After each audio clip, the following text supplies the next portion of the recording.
جی السلام علیکم ویورز، آج ہم جس ٹاپک پر بات کر رہے ہیں وہ ہے مردانہ امراض کے متعلق۔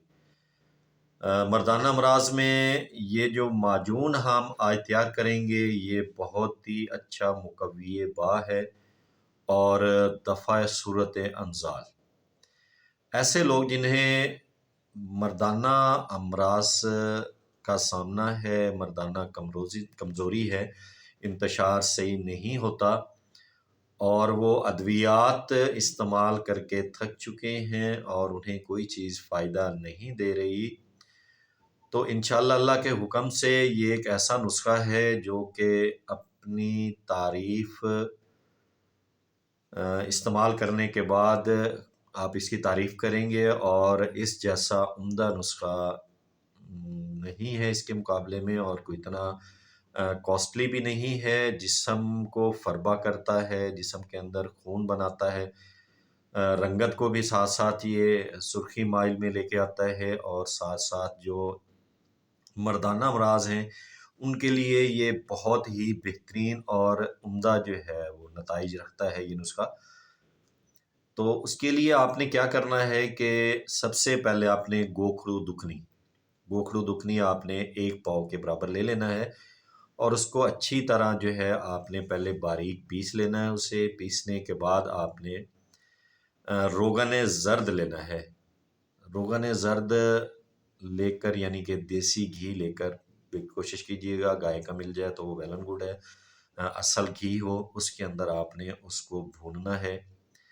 جب وہ اچھی طرح سرخی مائل ہو جائے تو اس کے اندر آپ نے 2 سیر یعنی کہ 2 کلو جو ہے وہ دودھ ڈالنا ہے۔ ڈالنے کے بعد اس کو آپ نے آگ پر کھڑا کر دینا ہے اور ہلکی آنچ چلانی ہے تاکہ جو ہے وہ باہر نہ گرے۔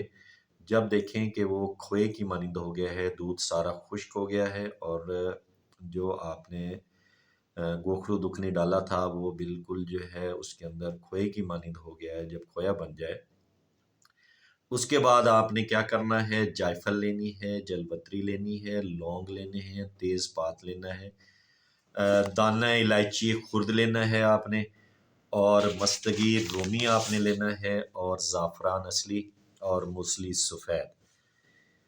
تمام چیزیں جو آپ نے ہیں وہ 3 ماشا لے لینی ہے۔ 3 ماشا لے کر آپ نے ان کو علیحدہ علیحدہ پیس لینا ہے۔ پیسنے کے بعد ان کو ایک جگہ پر یکجا کر لینا ہے۔ یکجا کرنے کے بعد پھر آپ نے کیا کرنا ہے، اس صفوف کو آپ نے وہ جو کھویا ہے کھوئے کے اندر آپ نے ڈال دینا ہے۔ ڈالنے کے بعد آپ اس کے اندر 1 پاؤ جو ہے وہ آپ نے گھی ڈالنا ہے۔ گھی ڈال کر اس کو ہلکی آنچ پر جو ہے نا پکانا ہے، جب پورے کا سرخی مائل جو ہے رنگت میں آ جائے اس کے بعد آپ اس کے اندر حسب ذائقہ، اگر شوگر پیشنٹ نہیں ہے تو اس کے اندر مصری مکس کر لیں، اگر شوگر پیشنٹ ہے تو پھر مصری مکس نہ کیجیے گا، کیونکہ اگر ہم مصری استعمال کروائیں گے تو پھر وہ شوگر کے لیے نقصان دہ ہوگا۔ تو آپ اس کے اندر مصری ڈال لیں۔ ڈالنے کے بعد کیا کریں، یہ آپ کا بہترین اور عمدہ معجون تیار ہو جائے گی۔ اس کو آپ جو ہے ٹھنڈا کرنے کے بعد کسی برتن میں اندر محفوظ کر لیں۔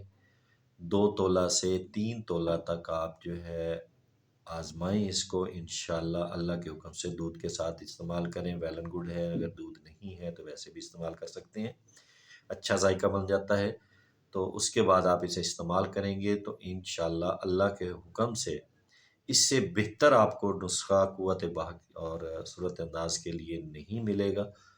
یہ آپ کو انشاءاللہ خوش کرے گا اور آپ دعائیں دیں گے کہ یہ ایک بہترین اور عمدہ نسخہ ہے، زیادہ مہنگا بھی نہیں ہے، آپ ایزیلی اس کو افورڈ کر سکتے ہیں۔ ایک دفعہ میں دوبارہ دہرا دیتا ہوں، آپ نے کیا کرنا ہے، گوکھڑو لینا ہے، گوکھڑو دکنی، وہ آپ نے 1 پاؤ لے لینا ہے، ان کو پہلے باریک پیس لینا ہے۔ پیسنے کے بعد آپ نے دیسی گھی کے اندر اس کو چرب کر لینا ہے، چرب مین تھوڑا سا اس کو آپ نے پکا لینا ہے۔ پکانے کے بعد آپ نے اس کے اندر 2 کلو جو ہے وہ، یا 2 سیر جسے کہتے ہیں، یا 2 لیٹر ہو گیا، وہ دودھ آپ نے لے لینا ہے، وہ اس کے اندر ڈال کر ہلکی آنچ پہ کھڑا کر دینا ہے۔ جب دیکھیں کہ دودھ سارا خشک ہو گیا ہے اور یہ کھوئے کی شکل اختیار کر گیا ہے تو اس کے بعد آپ نے کیا کرنا ہے کہ جائفل، جلوتری، لونگ، تیز پات، دانہ الائچی خرد، اور مستگی رومی ہو گئی، زعفران ہو گیا، موسلی سفید ہو گئی۔ یہ تمام چیزیں آپ نے تین تین ماشا جو ہے وہ آپ نے لے لینی ہے، ان کو علیحدہ پیس لینا ہے۔ پیسنے کے بعد ایک ہی جگہ پر اکٹھا کر کے جو کھویا آپ نے گوکھرو دکھنی کا تیار کیا تھا اس کے اندر آپ نے اس کو ڈال دینا ہے۔ ڈالنے کے بعد آپ نے 1 پاؤ دیسی گھی کے اندر اس کو اچھی طرح آپ نے پکانا ہے۔ جب اس کا کلر سرخی مائل ہو جائے تو آپ کا یہ معجون تیار ہے۔ اس کے بعد اس کے اندر مصری آپ اپنے ذائقے کے مطابق، ٹیسٹ کے مطابق مکس کر لیں، اور یہ آپ کا بہترین معجون تیار ہو گیا۔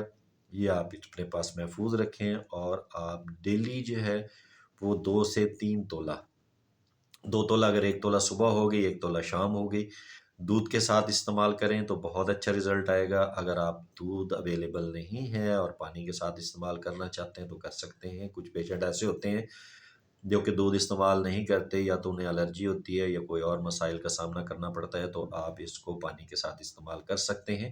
انشاءاللہ اس سے بہتر نسخہ آپ نہیں پائیں گے۔ انشاءاللہ آپ کو یہ خوش کرے گا، انشاءاللہ آپ کے لیے یہ فائدہ مند ہوگا اللہ کے حکم سے۔ تو اسے آزمائیے گا، اور ایک چیز جو ہم اینڈ میں کہتے ہیں کہ ہمارا چینل لازمی سبسکرائب کر دیجیے گا، تاکہ ہماری نئی آنے والی جو ویڈیوز ہیں وہ آپ تک پہنچتے رہیں اور آپ ان سے مستفید ہوتے رہیں۔ السلام علیکم۔